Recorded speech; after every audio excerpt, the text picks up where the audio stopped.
Well, the Blue Jays lose again. Not a surprise, though. They lose 3-1 to the Tampa Bay Rays down at Tropicana Field there this evening.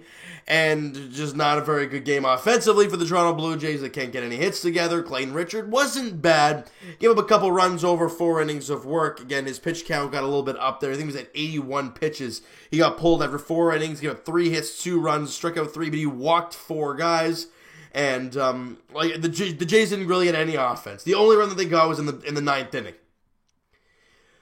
You're not going to win many games when you score 1 run, and that 1 run is in the 9th inning. That barely ever happens.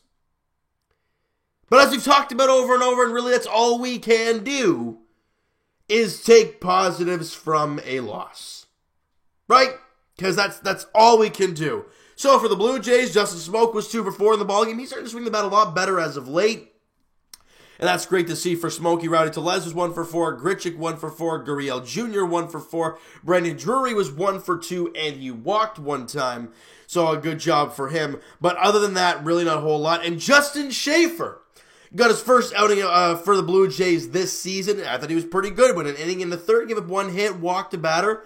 But nothing else doing. Great job by Justin Schaefer in his inning in the 3rd. Thomas Pannone came out, pitched 2 2/3 innings, and gave up 2 hits, 1 run, walked 1, and had 5 strikeouts. You guys can do the math. He struck out, what? So he had 3 outs is 1 inning, 2 outs is so he almost had 2 full innings of his 2 2/3 of strikeouts. But he gave up 2 hits, he walked a batter, and he gave up that 3rd run. There's not many positives you can take from a game like this, guys. There really isn't. Your pitching wasn't the greatest. I mean, look, other than they weren't terrible, but they weren't the greatest. You know, I thought they had a lot of base runners walking, a total of 6 guys over 9 innings. It's not very good. It's not very good at all, especially against a team like Tampa, who's a very good ball club. They're now 33-19 on the year. They've won 4 straight. And for the Blue Jays, you've now lost 2 straight games. You're 21-34. They're not playing good ball. You know, they're one of the bottom teams in the big leagues, and it's not fun. But we expected this, Jays fans. We expected this team to be bad. So what are we going to do when this team is really bad? Well, you look to the future. I don't think Kevin Biggio played today. No, he did not play today. Vladdy was 0 for 4 with a couple strikeouts. Not a great ball game for Vladdy. But Rowdy got a hit. Gurriel Jr. had a hit. Brandon Drury got a hit in the game. And he had the 1 RBI. It was a sacrifice fly to bring home Randall Grichuk. But that was it. You know, there's not a lot of positives. Justin Schaefer, I guess, how old is actually Justin Schaefer here? He's 26 years old. He was dominating AAA, comes up here, throws an inning in a 30. It's a very good ball club, and does a pretty darn good inning in a 3rd in the 5th and the first batter of the 6th inning for Justin Schaefer. It's great to see there. Now, let's go to the more interesting things. The minor leagues. Because really, for the Toronto Blue Jays team right now, they're not very entertaining. You know, especially right now when the offense can't do a whole lot, and your pitching is all over the place. It's hard to find any positives on that team. Let's go down to the AA New Hampshire Fisher Cats. And I've talked about Forrest Wall a lot lately. And I'm going to talk about him again because he went 2 for 2 again today. Walked twice and scored a run. He's now hitting .291. Batting number 1. He was a center fielder today. He's a guy the Jays might have a look at. And if he continues to play like this, he might be up before September. Because right now the outfield situation is really confusing. With Gurriel Jr. there in left field, yeah, we're okay with that. Jonathan Davis, we're still not sure about. Hernandez is down in the minors right now. McKinney's down in the minors right now. And you know Randall Grichuk is the guy in right field. So you still have some holes.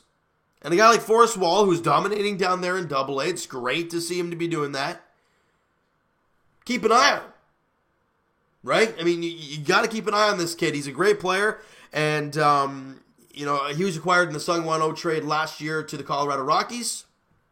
And any other positives down there? Well, Patrick Murphy, the guy I've been talking about a lot lately, he had a rough outing. 4 2/3, 7 hits, 7 runs, walked 4, and gave up a home run. His ERA is now up 3.99. So it was in the low threes, which was pretty appetizing. But then with one rough start like that, with the loss there, he drops to 3-5 on the year.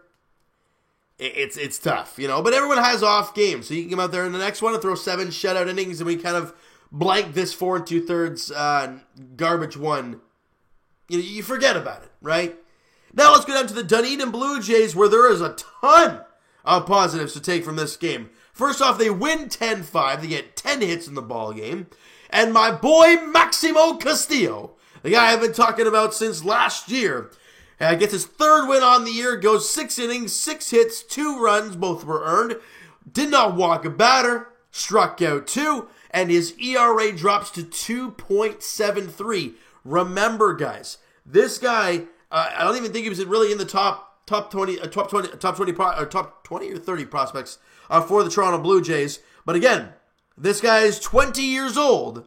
He just turned 20 on May 4th. And he is there in Dunedin in high A ball, 1 level below New Hampshire in Double A, crushing it with an ERA of 2.74 over 52 2/3 innings.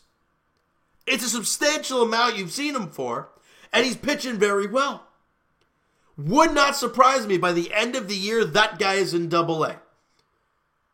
You're succeeding. Let the kid go, right? And he's doing fantastic.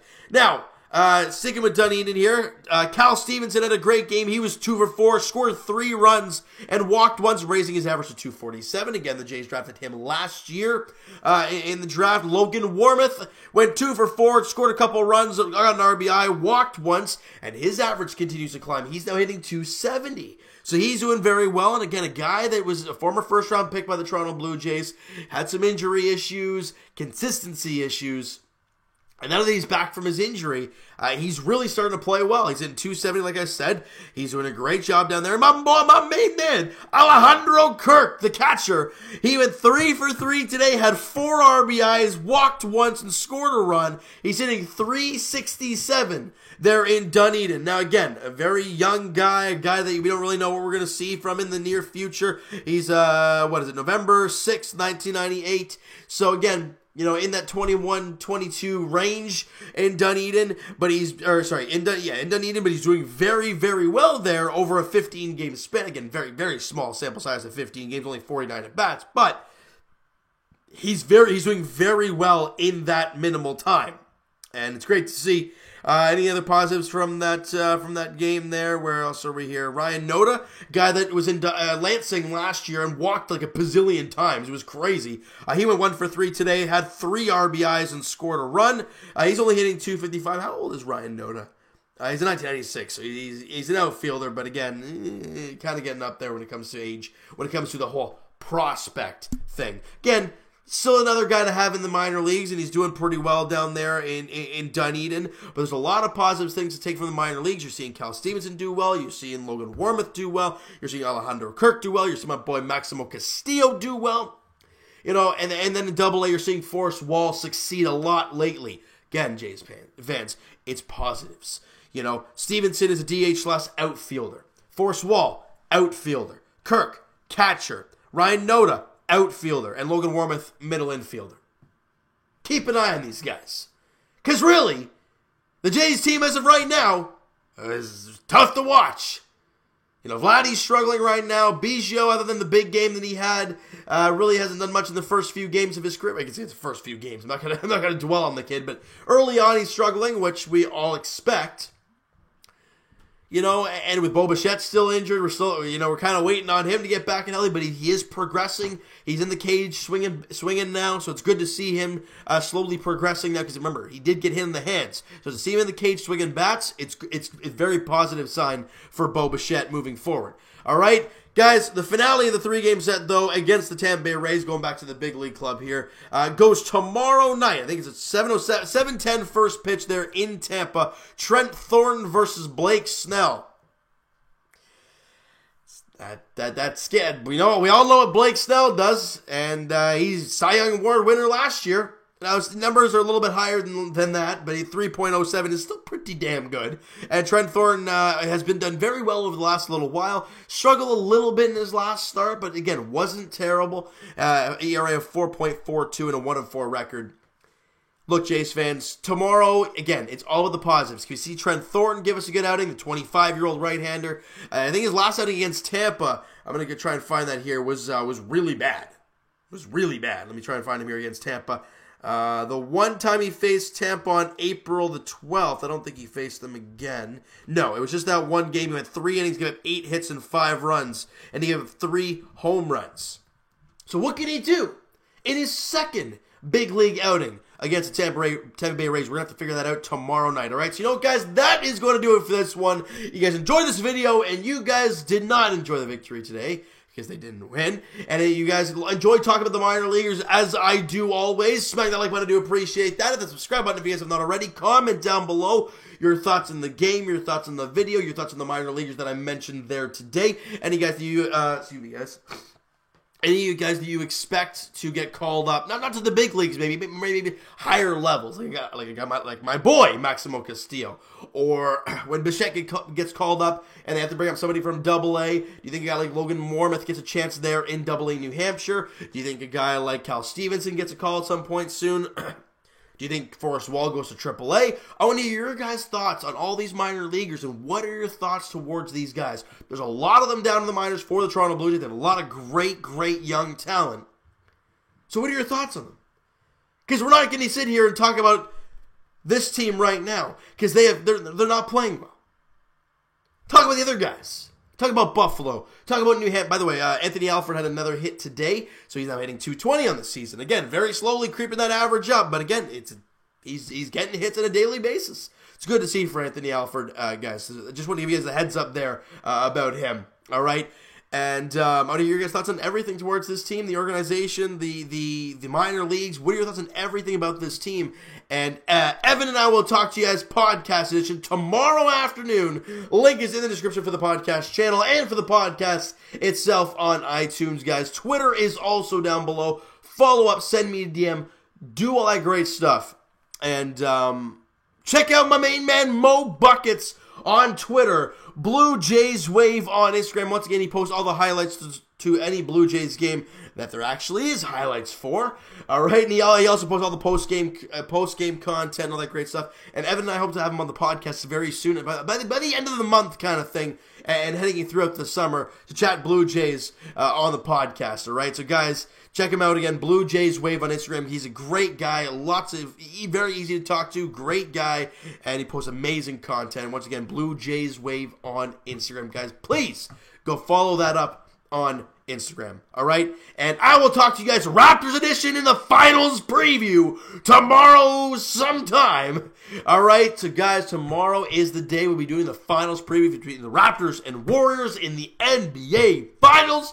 Game 1 goes on Thursday night at Scotiabank Arena, all right? No Kevin Durant in Game 1 at least for the Warriors. We'll talk about that. We'll break that down more in tomorrow's video. And as for the Blue Jays, guys, like we talked about, they play in the finale of that 3-game set against the Tampa Bay Rays tomorrow night, 7:10 first pitch at Tropicana Field in Tampa, Florida. All right, so guys, Trent Thornton, Blake Snell are the starting pitchers in that game tomorrow night. Thank you so much for listening and watching. I hope you guys enjoyed this video. We'll talk to you guys then.